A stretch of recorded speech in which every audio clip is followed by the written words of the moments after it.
Overwatch 2 hits 35 million players. Now, this is a huge number. Like, I don't want to hide it. I don't want to say it's a bad thing. We're pretty negative on this channel, and it's a ton of fun. Don't get me wrong.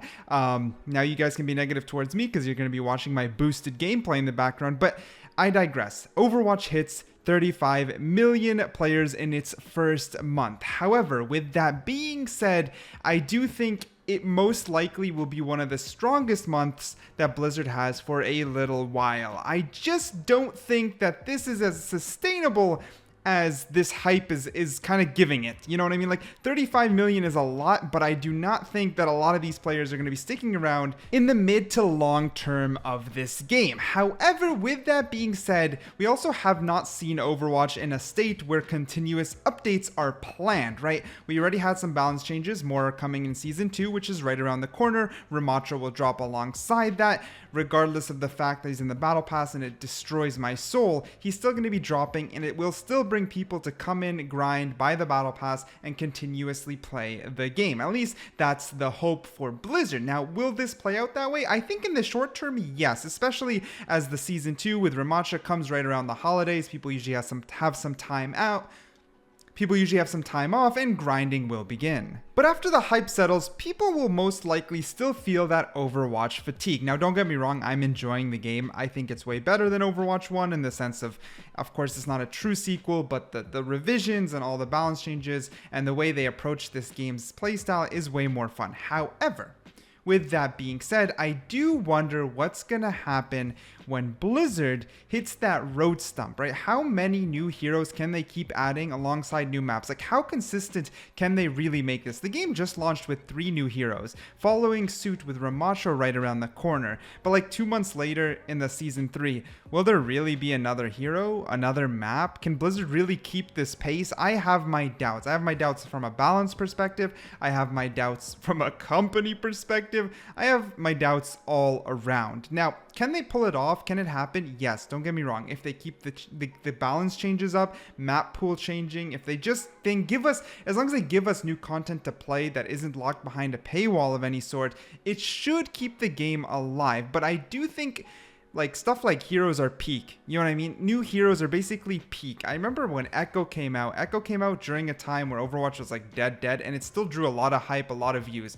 People like new heroes, and Blizzard, that will be their bread and butter, but you can't overproduce them or you will actually destroy and flatline the game itself. Though another big key thing we're missing is the casual side, and I think the Battle Pass reward loop is mainly for the casual side, and I think they've come in bigger numbers than we would like to admit. You guys watching this video, the one who are listening to my voice, you guys are not casual. Even if you don't play ranked, that's not what I mean. If you care about Overwatch, you enjoy listening to Overwatch, be it negative or positive, because you want to be in the community and stay in the loop. You've already surpass the casual player, because the casual player will see, ooh, shiny new game or old game is now free. This looks fun. Let me download it on my PS5 and just click away, have some fun. They will most likely not open up YouTube and engage in this topic. They probably don't care enough. I mean, they got the game for free and they're just playing it for the first time. They're mesmerized. They're having fun.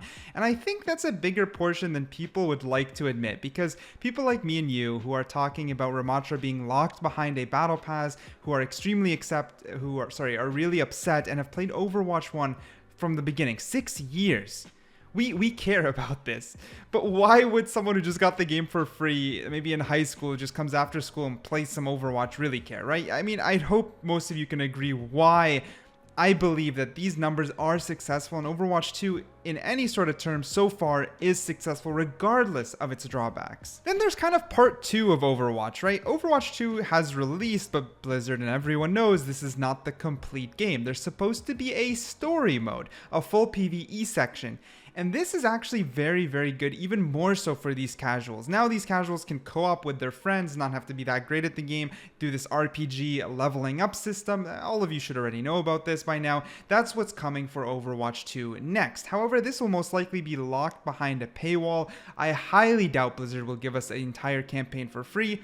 That is extremely unlikely. It will most likely be an expansion that you pay for. That's what my hunch is telling me. I don't know if that's confirmed. Someone can correct me if I'm wrong.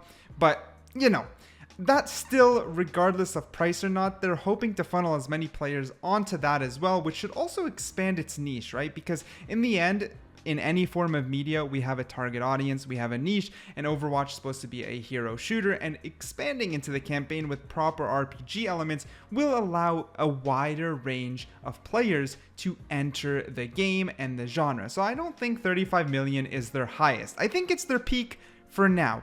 I do think they will re-peak alongside new hero releases that are extremely hyped, like maybe Ramatra, and especially when the story drops. So knowing that Blizzard is really going to be successful Overwatch 2, at least that's what my gut is telling me, do we just accept the way the game is now, especially in terms of monetization, and move on?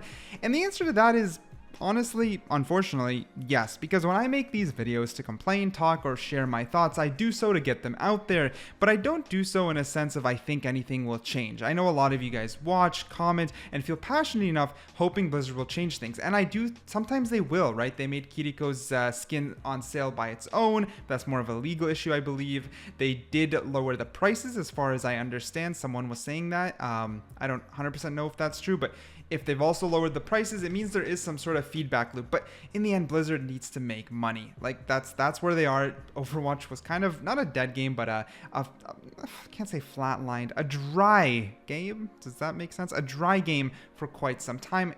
And this revival comes with the eyes set on money. And truth be told, outside of the Ramatra issue, I do think the game is fun, and I don't think we should care too much. It's more like a sting to the heart more than it is a serious issue. Like if we can't buy our favorite little cosmetic anymore, but the game is free and we get to play with 35 million other Overwatch players on a cross-platform, ever-growing live service, we should be okay with it as long as they hold up their end of the bargain and truly keep it a live service in the sense of they continuously update it and don't let that drought ever come back. If Blizzard holds that part up, then whatever. If people want to buy skins and that's what makes them money and that's what keeps us on the path of good Overwatch gameplay, I think we should suck it up. Now, I will continue to voice my opinion on Ramatra being locked way too far into the battle pass. I'm sorry, like, I can't retract that. I can't feel good about that. If I had to unlock Kiriko this season, I would have not gotten there yet. With how much time remaining, I still wouldn't get there. I mean, I'm not a student by any means right now. I full-time work on YouTube, so I can control my hours. Yet still, the amount of work stops me from being able to grind the battle pass. I cannot imagine someone who has a 9-to-5, a family. I can't imagine a uni student during exam season not being able to grab the newest hero. And I keep hearing arguments over and over and over that I'm being terrible because they said that we can still unlock the hero through a separate like battle pass or separate hero challenge. And to that I say fair, but I can only talk about what I see. So meaning if I did not own Overwatch 1, I would have to grind for Kiriko. That is a system that I see with my own eyes right now, so I can speak about it. Meaning we can speak about the Ramatra system coming next because it's going to be the same as the Kiriko one. You know what I mean? Now in the future, if Blizzard does make heroes unlockable in an easy format, I will praise them. I will not be biased, but as of now, they have not shown me this. But anyways, let me know what you think about the state of Overwatch and the 35 million players in the comments down below.